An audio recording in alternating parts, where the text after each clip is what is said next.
بسم الله الرحمن الرحيم. تبارك الذي بيده الملك وهو على كل شيء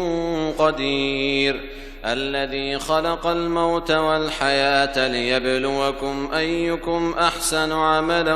وهو العزيز الغفور، الذي خلق 7 سماوات طباقا ما ترى في خلق الرحمن من تفاوت فارجع البصر هل ترى من فطور، ثم ارجع البصر كرتين ينقلب إليك البصر خاسئا وهو حسير، ولقد زينا السماء الدنيا بمصابيح وجعلناها رجوما للشياطين وأعتدنا لهم عذاب السعير، وللذين كفروا بربهم عذاب جهنم وبئس المصير. إذا ألقوا فيها سمعوا لها شهيقا وهي تفور تكاد تميز من الغيظ كلما ألقي فيها فوج سألهم خزنتها ألم يأتكم نذير قالوا بلى قد جاءنا نذير فكذبنا وقلنا ما نزل الله من شيء إن أنتم إلا في ضلال كبير، وقالوا لو كنا نسمع أو نعقل ما كنا في أصحاب السعير، فاعترفوا بذنبهم فسحقا لأصحاب السعير. إن الذين يخشون ربهم بالغيب لهم مغفرة وأجر كبير، وأسروا قولكم أو اجهروا به إنه عليم بذات الصدور. ألا يعلم من خلق وهو اللطيف الخبير. هو الذي جعل لكم الأرض ذلولا فامشوا في مناكبها وكلوا من رزقه وإليه النشور. أأمنتم من في السماء أن يخسف بكم الأرض فإذا هي تمور، أم أمنتم من في السماء أن يرسل عليكم حاصبا فستعلمون كيف نذير. ولقد كذب الذين من قبلهم فكيف كان نكير. أولم يروا إلى الطير فوقهم صافات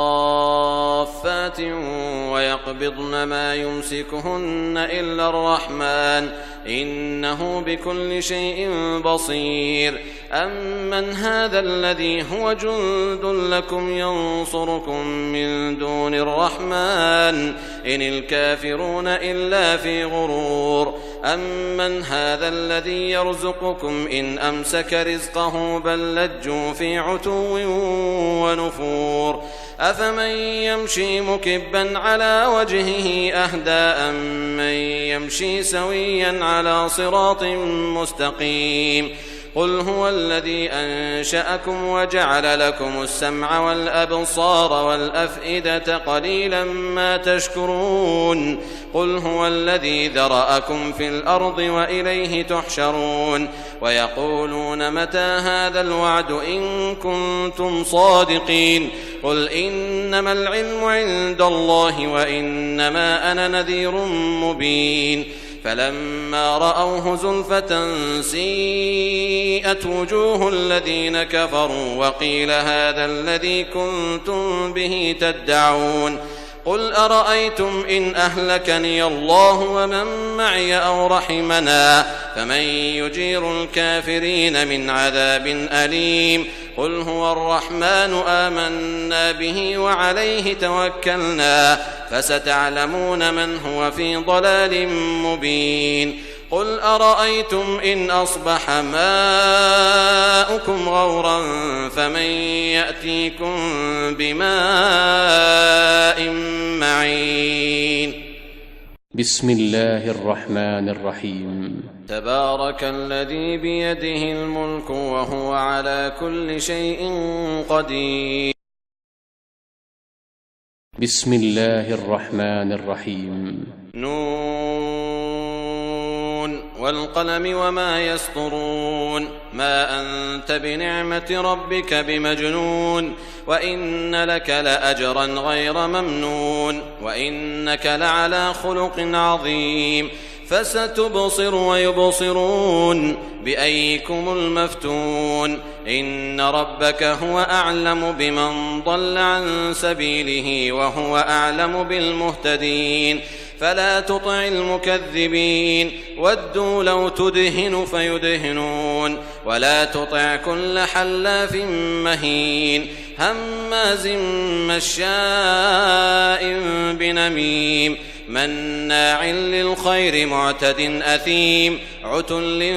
بعد ذلك زنيم أن كان ذا مال وبنين إذا تتلى عليه آياتنا قال أساطير الأولين سنسمه على الخرطوم إنا بلوناهم كما بلونا أصحاب الجنة إذ أقسموا ليصرمنها مصبحين ولا يستثنون فطاف عليها طائف من ربك وهم نائمون فأصبحت كالصريم فتنادوا مصبحين أن اغدوا على حرثكم إن كنتم صارمين فانطلقوا وهم يتخافتون ألا يدخلنها اليوم عليكم مسكين وغدوا على حرد قادرين فلما رأوها قالوا إنا لضالون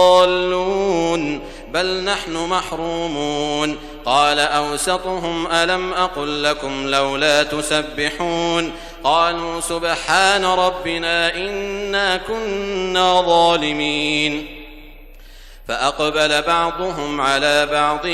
يتلاومون قالوا يا ويلنا إنا كنا طاغين عسى ربنا أن يبدلنا خيرا منها إنا إلى ربنا راغبون كذلك العذاب ولعذاب الآخرة أكبر لو كانوا يعلمون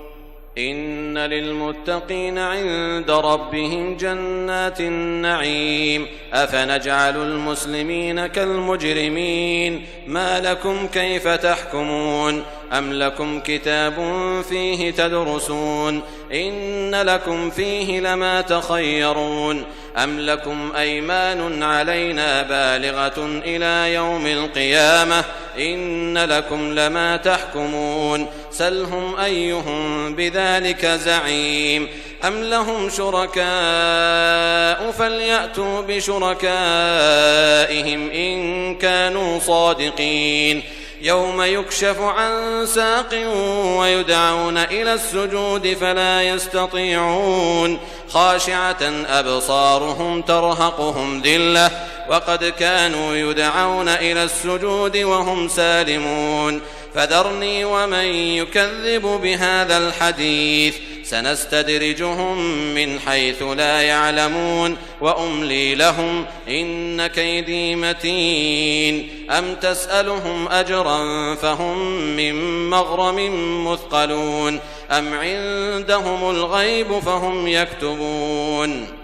فاصبر لحكم ربك ولا تكن كصاحب الحوت إذ نادى وهو مكظوم لولا أن تداركه نعمة من ربه لنبذ بالعراء وهو مذموم فاجتباه ربه فجعله من الصالحين وإن يكاد الذين كفروا ليزلقونك بأبصارهم لما سمعوا الذكر ويقولون إنه لمجنون وما هو إلا ذكر للعالمين. بسم الله الرحمن الرحيم. الحاقة ما الحاقة وما أدراك ما الحاقة كذبت ثمود وعاد بالقارعة فأما ثمود فأهلكوا بالطاغية وأما عاد فأهلكوا بريح صرصر عاتية سخرها عليهم 7 ليال و8 أيام حسوما فترى القوم فيها صرعى كأنهم أعجاز نخل خاوية فهل ترى لهم من باقية وجاء فرعون ومن قبله والمؤتفكات بالخاطئة فعصوا رسول ربهم فأخذهم أخذة رابية إنا لما طغى الماء حملناكم في الجارية لنجعلها لكم تذكرة وتعيها أذن واعية فإذا نفخ في الصور نفخة واحدة وحملت الأرض والجبال فدكتا دكة واحدة فيومئذ وقعت الواقعة وانشقت السماء فهي يومئذ واهية والملك على أرجائها ويحمل عرش ربك فوقهم يومئذ ثمانية يومئذ تعرضون لا تخفى منكم خافية فأما من أوتي كتابه بيمينه فأما من أوتي كتابه بيمينه فيقول هاؤم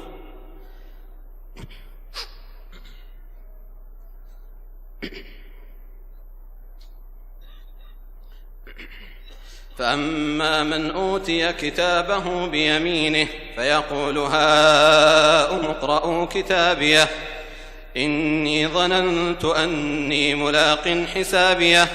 فهو في عيشة راضية في جنة عالية قطوفها دانية كلوا واشربوا هنيئا بما أسلفتم في الأيام الخالية وأما من أوتي كتابه بشماله فيقول يا ليتني لم أوت كتابيه ولم أدر ما حسابيه يا ليتها كانت القاضية ما أغنى عني ماليه هلك عني سلطانيه خذوه فغلوه ثم الجحيم صلوه ثم في سلسلة ذرعها 70 ذراعا فاسلكوه إنه كان لا يؤمن بالله العظيم ولا يحض على طعام المسكين فليس له اليوم هاهنا حميم ولا طعام إلا من غسلين لا يأكله إلا الخاطئون فلا أقسم بما تبصرون وما لا تبصرون إنه لقول رسول كريم وما هو بقول شاعر قليلا ما تؤمنون ولا بقول كاهن قليلا ما تذكرون تنزيل من رب العالمين ولو تقول علينا بعض الأقاويل لأخذنا منه باليمين ثم لقطعنا منه الوتين فما منكم من أحد عنه حاجزين وإنه لتذكرة للمتقين وإنا لنعلم أن منكم مكذبين وإنه لحسرة على الكافرين وإنه لحق اليقين فسبح باسم ربك العظيم بسم الله الرحمن الرحيم سأل سائل بعذاب واقع للكافرين ليس له دافع من الله ذي المعارج تعرج الملائكة والروح إليه في يوم كان مقداره 50,000 سنة فاصبر صبرا جميلا إنهم يرونه بعيدا ونراه قريبا يوم تكون السماء كالمهل وتكون الجبال كالعهن ولا يسأل حميم حميما يبصرونهم يود المجرم لو يفتدي من عذاب يومئذ ببنيه وصاحبته وأخيه وفصيلته التي تؤويه ومن في الأرض جميعا ثم ينجيه كلا إنها لظى نزاعة للشوى تدعو من أدبر وتولى وجمع فأوعى إن الإنسان خلق هلوعا إذا مسه الشر جزوعا وإذا مسه الخير منوعا إلا المصلين الذين هم على صلاتهم دائمون والذين في أموالهم حق معلوم للسائل والمحروم والذين يصدقون بيوم الدين والذين هم من عذاب ربهم مشفقون إن عذاب ربهم غير مأمون والذين هم لفروجهم حافظون إلا على أزواجهم أو ما ملكت أيمانهم فإنهم غير ملومين فمن ابتغى وراء ذلك فأولئك هم العادون والذين هم لأماناتهم وعهدهم راعون والذين هم بشهاداتهم قائمون والذين هم على صلاتهم يحافظون أولئك في جنات مكرمون فما للذين كفروا قبلك مهطعين عن اليمين وعن الشمال عزين أيطمع كل امرئ منهم أن يدخل جنة نعيم كلا إنا خلقناهم مما يعلمون فلا أقسم برب المشارق والمغارب إنا لقادرون على أن نبدل خيرا منهم وما نحن بمسبوقين فذرهم يخوضوا ويلعبوا حتى يلاقوا يومهم الذي يوعدون يوم يخرجون من الأجداث سراعا كأنهم إلى نصب يوفضون خاشعة أبصارهم ترهقهم ذلة ذلك اليوم الذي كانوا يوعدون. بسم الله الرحمن الرحيم. إنا أرسلنا نوحا إلى قومه أن أنذر قومك من قبل أن يأتيهم عذاب أليم قال يا قوم إني لكم نذير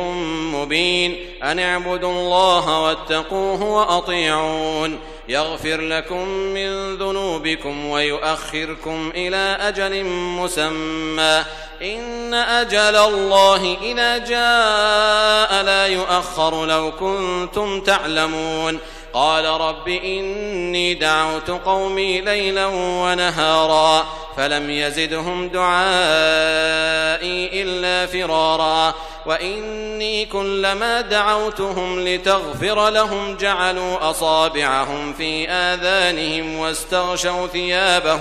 واستغشوا ثيابهم وأصروا واستكبروا استكبارا ثم إني دعوتهم جهارا ثم إني أعلنت لهم وأسررت لهم إسرارا فقلت استغفروا ربكم إنه كان غفارا يرسل السماء عليكم مدرارا ويمددكم بأموال وبنين ويجعل لكم جنات ويجعل لكم أنهارا ما لكم لا ترجون لله وقارا وقد خلقكم أطوارا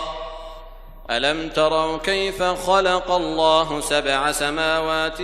طباقا وجعل القمر فيهن نورا وجعل الشمس سراجا والله أنبتكم من الأرض نباتا ثم يعيدكم فيها ويخرجكم إخراجا والله جعل لكم الأرض بساطا لتسلكوا منها سبلا فجاجا قال نوح رب إنهم عصوني واتبعوا من لم يزده ماله وولده إلا خسارا ومكروا مكرا كبارا وقالوا لا تذرن آلهتكم ولا تذرن ودا ولا سواعا ولا يغوث ويعوق ونسرا وقد أضلوا كثيرا ولا تزد الظالمين إلا ضلالا مما خطيئاتهم أغرقوا فأدخلوا نارا فلم يجدوا لهم من دون الله أنصارا وقال نوح رب لا تذر على الأرض من الكافرين ديارا إنك إن تذرهم يضلوا عبادك ولا يلدوا إلا فاجرا كفارا رب اغفر لي ولوالدي ولمن دخل بيتي مؤمنا وللمؤمنين والمؤمنات ولا تزد الظالمين إلا تبارا. بسم الله الرحمن الرحيم. قل أوحي إلي أنه استمع نفر من الجن فقالوا إنا سمعنا قرآنا عجبا يهدي إلى الرشد فآمنا به ولن نشرك بربنا أحدا وأنه تعالى جد ربنا ما اتخذ صاحبة ولا ولدا وأنه كان يقول سفيهنا على الله شططا وأنا ظننا أن لن تقول الإنس والجن على الله كذبا وأنه كان رجال من الإنس يعوذون برجال من الجن فزادوهم رهقا وأنهم ظنوا كما ظننتم أن لن يبعث الله أحدا وأنا لمسنا السماء فوجدناها ملئت حرسا شديدا وشهبا وأنا كنا نقعد منها مقاعد للسمع فمن يستمع الآن يجد له شهابا رصدا وأنا لا ندري أشر أريد بمن في الأرض أم أراد بهم ربهم رشدا وأنا منا الصالحون ومنا دون ذلك كنا طرائق قددا وأنا ظننا أن لن نعجز الله في الأرض ولن نعجزه هربا وأنا لما سمعنا الهدى آمنا به فمن يؤمن بربه فلا يخاف بخسا ولا رهقا وأنا منا المسلمون ومنا القاسطون فمن أسلم فأولئك تحروا رشدا وأما القاسطون فكانوا لجهنم حطبا وأن لو استقاموا على الطريقة لأسقيناهم ماء غدقا لنفتنهم فيه ومن يعرض عن ذكر ربه يسلكه عذابا صعدا وأن المساجد لله فلا تدعوا مع الله أحدا وأنه لما قام عبد الله يدعوه كادوا يكونون عليه لبدا قل إنما أدعو ربي ولا أشرك به أحدا قل إني لا أملك لكم ضرا ولا رشدا قل إني لن يجيرني من الله أحد ولن أجد من دونه ملتحدا إلا بلاغا من الله ورسالاته ومن يعص الله ورسوله فإن له نار جهنم خالدين فيها أبدا حتى إذا رأوا ما يوعدون فسيعلمون من أضعف ناصرا وأقل عددا قل إن أدري أقريب ما توعدون أم يجعل له ربي أمدا عالم الغيب فلا يظهر على غيبه أحدا إلا من ارتضى من رسول فإنه يسلك من بين يديه ومن خلفه رصدا ليعلم أن قد أبلغوا رسالات ربهم وأحاط بما لديهم وأحصى كل شيء عددا. بسم الله الرحمن الرحيم. يا أيها المزمل قم الليل إلا قليلا نصفه أو انقص منه قليلا أو زد عليه ورتل القرآن ترتيلا إنا سنلقي عليك قولا ثقيلا إن ناشئة الليل هي أشد وطئا وأقوم قيلا إن لك في النهار سبحا طويلا واذكر اسم ربك وتبتل إليه تبتيلا رب المشرق والمغرب لا إله إلا هو فاتخذه وكيلا واصبر على ما يقولون واهجرهم هجرا جميلا وذرني والمكذبين أولي النعمة ومهلهم قليلا إن لدينا أنكالا وجحيما وطعاما ذا غصة وعذابا أليما يوم ترجف الأرض والجبال وكانت الجبال كثيبا مهيلا إنا أرسلنا إليكم رسولا شاهدا عليكم كما أرسلنا إلى فرعون رسولا فعصى فرعون الرسول فأخذناه أخذا وبيلا فكيف تتقون إن كفرتم يوما يجعل الولدان شيبا السماء منفطر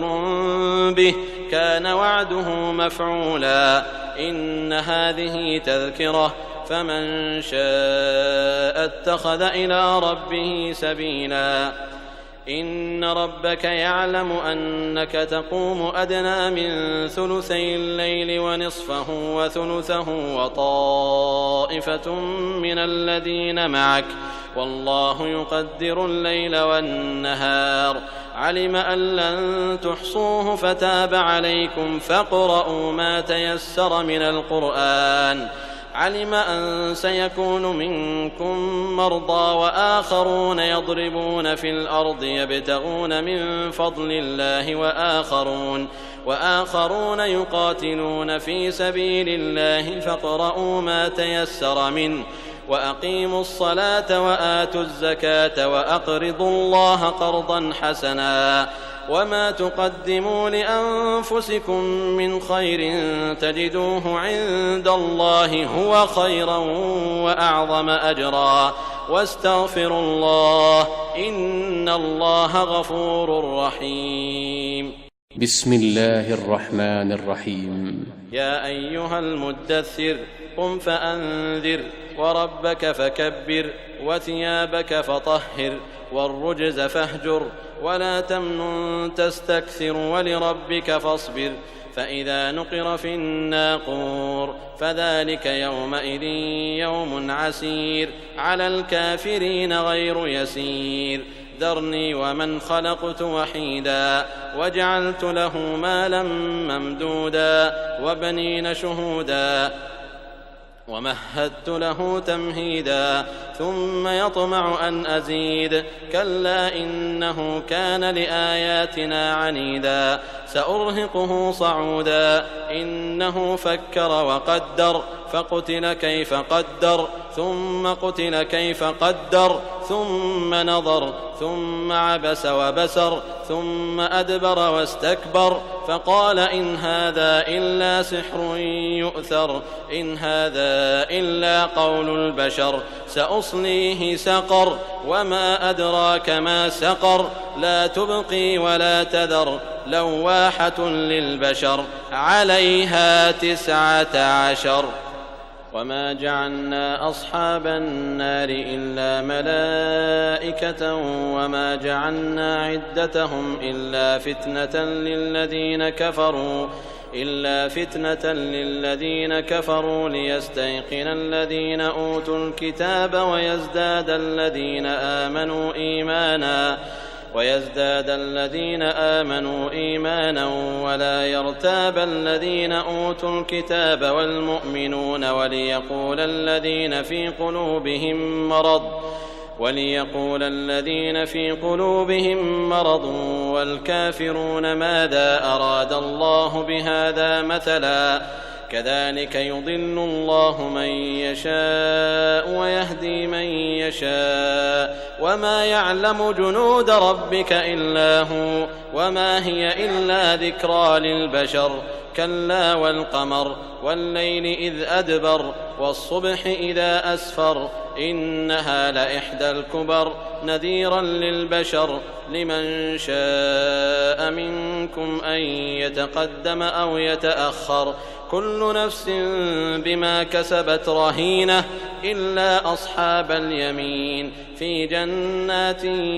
يتساءلون عن المجرمين ما سلككم في سقر قالوا لم نك من المصلين ولم نك نطعم المسكين وكنا نخوض مع الخائضين وكنا نكذب بيوم الدين حتى أتانا اليقين فما تنفعهم شفاعة الشافعين فما لهم عن التذكرة معرضين كأنهم حمر مستنفرة فرت من قسورة بل يريد كل امرئ منهم أن يؤتى صحفا منشرة كلا بل لا يخافون الآخرة كلا إنه تذكرة فمن شاء ذكره وما يذكرون إلا أن يشاء الله هو أهل التقوى وأهل المغفرة. بسم الله الرحمن الرحيم. لا أقسم بيوم القيامة ولا أقسم بالنفس اللوامة أيحسب الإنسان أن لن نجمع عظامه بلى قادرين على أن نسوي بنانه بل يريد الإنسان ليفجر أمامه يسأل أيان يوم القيامة فإذا برق البصر وخسف القمر وجمع الشمس والقمر يقول الإنسان يومئذ أين المفر كلا لا وزر إلى ربك يومئذ المستقر ينبأ الإنسان يومئذ بما قدم وأخر بل الإنسان على نفسه بصيرة ولو ألقى معاذيره لا تحرك به لسانك لتعجل به إن علينا جمعه وقرآنه فإذا قرأناه فاتبع قرآنه ثم إن علينا بيانه كلا بل تحبون العاجلة وتذرون الآخرة وجوه يومئذ ناظرة إلى ربها ناظرة ووجوه يومئذ باسرة تظن أن يفعل بها فاقرة كلا إذا بلغت التراقي وقيل من راق وظن أنه الفراق والتفت الساق بالساق إلى ربك يومئذ المساق فلا صدق ولا صلى ولكن كذب وتولى ثم ذهب إلى أهله يتمطى أولى لك فأولى ثم أولى لك فأولى أيحسب الإنسان أن يترك سدى ألم يك نطفة من مني يمنى ثم كان علقة فخلق فسوى فجعل منه الزوجين الذكر والأنثى أليس ذلك بقادر على أن يحيي الموتى. بسم الله الرحمن الرحيم. هل أتى على الإنسان حين من الدهر لم يكن شيئا مذكورا إنا خلقنا الإنسان من نطفة أمشاج نبتليه فجعلناه سميعا بصيرا إنا هديناه السبيل إما شاكرا وإما كفورا إنا أعتدنا للكافرين سلاسل وأغلالا وسعيرا إن الأبرار يشربون من كأس كان مزاجها كافورا عينا يشرب بها عباد الله يفجرونها تفجيرا يوفون بالنذر ويخافون يوما كان شره مستطيرا ويطعمون الطعام على حبه مسكينا ويتيما وأسيرا إنما نطعمكم لوجه الله لا نريد منكم جزاء ولا شكورا إنا نخاف من ربنا يوما عبوسا قمطريرا فوقاهم الله شر ذلك اليوم ولقاهم نضرة وسرورا وجزاهم بما صبروا جنة وحريرا متكئين فيها على الأرائك لا يرون فيها شمسا ولا زمهريرا ودانية عليهم ظلالها وذللت قطوفها تذليلا ويطاف عليهم بآنية من فضة وأكواب كانت قوارير من فضة قدروها تقديرا ويسقون فيها كأسا كان مزاجها زنجبيلا عينا فيها تسمى سلسبيلا ويطوف عليهم ولدان مخلدون إذا رأيتهم حسبتهم لؤلؤا منثورا وإذا رأيت ثم رأيت نعيما وملكا كبيرا عاليهم ثياب سندس خضر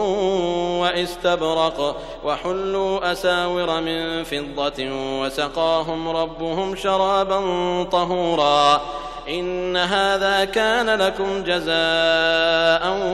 وكان سعيكم مشكورا إنا نحن نزلنا عليك القرآن تنزيلا فاصبر لحكم ربك ولا تطع منهم آثما أو كفورا واذكر اسم ربك بكرة وأصيلا ومن الليل فاسجد له وسبحه ليلا طويلا إن هؤلاء يحبون العاجلة ويذرون وراءهم يوما ثقيلا نحن خلقناهم وشددنا أسرهم وإذا شئنا بدلنا أمثالهم تبديلا إن هذه تذكرة فمن شاء اتخذ إلى ربه سبيلا وما تشاءون إلا أن يشاء الله إن الله كان عليما حكيما يدخل من يشاء في رحمته والظالمين أعد لهم عذابا أليما بسم الله الرحمن الرحيم والمرسلات عرفا فالعاصفات عصفا والناشرات نشرا فالفارقات فرقا فالملقيات ذكرا عذرا أو نذرا إنما توعدون لواقع فإذا النجوم طمست وإذا السماء فرجت وإذا الجبال نسفت وإذا الرسل أقتت لأي يوم أجلت ليوم الفصل وما أدراك ما يوم الفصل ويل يومئذ للمكذبين ألم نهلك الأولين ثم نتبعهم الآخرين كذلك نفعل بالمجرمين ويل يومئذ للمكذبين ألم نخلقكم من ماء مهين فجعلناه في قرار مكين إلى قدر معلوم فقدرنا فنعم القادرون ويل يومئذ للمكذبين ألم نجعل الأرض كفاتا أحياء وأمواتا وجعلنا فيها رواسي شامخات وأسقيناكم ماء فراتا ويل يومئذ للمكذبين انطلقوا إلى ما كنتم به تكذبون انطلقوا إلى ظل ذي 3 شعب لا ظليل ولا يغني من اللهب إنها ترمي بشرر كالقصر كأنه جمالة صفر ويل يومئذ للمكذبين هذا يوم لا ينطقون ولا يؤذن لهم فيعتذرون ويل يومئذ للمكذبين هذا يوم الفصل جمعناكم والأولين فإن كان لكم كيد فكيدون ويل يومئذ للمكذبين إن المتقين في ظلال وعيون وفواكه مما يشتهون كلوا واشربوا هنيئا بما كنتم تعملون إنا كذلك نجزي المحسنين ويل يومئذ للمكذبين كلوا وتمتعوا قليلا إنكم مجرمون ويل يومئذ للمكذبين وإذا قيل لهم اركعوا لا يركعون ويل يومئذ للمكذبين فبأي حديث بعده يؤمنون